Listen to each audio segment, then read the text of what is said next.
అదే RTV app వార్తల్ని క్షణాల్లో చదివే అవకాశం ఉంటుంది. ఒక న్యూస్ పేపర్, ఒక టెలివిజన్ ఛానల్ మీ చేతుల్లో ఎప్పుడూ ఉంటాయి. రైట్.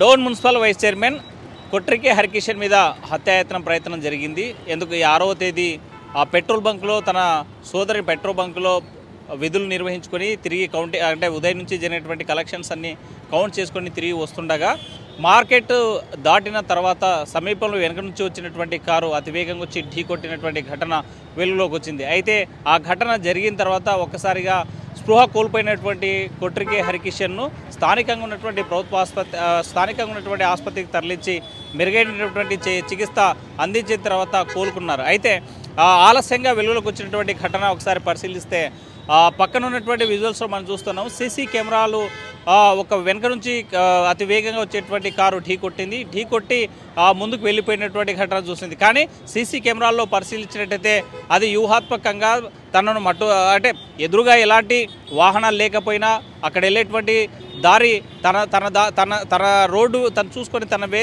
వెళ్ళేటువంటి సమయంలో కూడా డ్రైవరు ముందుగా పోనించి క్రాస్ చేసి ఢీ కొట్టినటువంటి ఘటన వెలుగులోకి వచ్చింది. అయితే తనకి ఢీ కొట్టిన వెంటనే అతివేగంగా కారు దూసుకుపోయినటువంటి దృశ్యాలను కూడా మనకు కనిపిస్తున్నాయి. అయితే ఇది ప్రమాదవశాత్తు జరిగింది కాదు, ఇది కావాలని ఉద్దేశపూర్వకంగా తను మట్టుబెట్టేందుకే తనకు సంబంధించినటువంటి ప్రత్యర్థి వర్గం చేసింది అని కొట్రికే హరికిషన్ సంబంధించిన కుటుంబ సభ్యులు నిన్నటి రోజున స్థానికంగా ఉన్నటువంటి పోలీస్ స్టేషన్లో ఫిర్యాదు చేశారు. ఇది హత్యాయత్నం జరిగింది, ఇది వ్యూహాత్మకంగానే చేశారని గతంలో అనేక సందర్భాల్లో కూడా అవి భూ తగాదాలు అదేవిధంగా భూముల పంచాయతీలు అనేక పంచాయతీలు చేస్తూ ఉంటారు.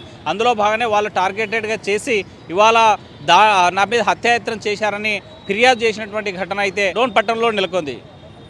మొత్తంగా చూసుకుంటే ఇది హత్యాయత్నానికి ప్రయత్నించారా లేకపోతే ప్రమాదవశాత్తు జరిగిందా అనేటువంటి దాని మీద పోలీసులు కూడా తేల్చాల్సినటువంటి అవసరం ఎంతైనా ఉంది. వీడియో జర్నలిస్ట్ చంద్రశేఖర్తో హుస్సేన్ ఆర్టీవీ కర్నూలు. మరిన్ని వీడియోస్ కోసం ఛానల్ ని సబ్స్క్రైబ్ చేయండి, లేటెస్ట్ అప్డేట్స్ కోసం వాట్సాప్ ఛానల్ ని ఫాలో చేయండి అండ్ లింక్ డిస్క్రిప్షన్ లో ఉంది.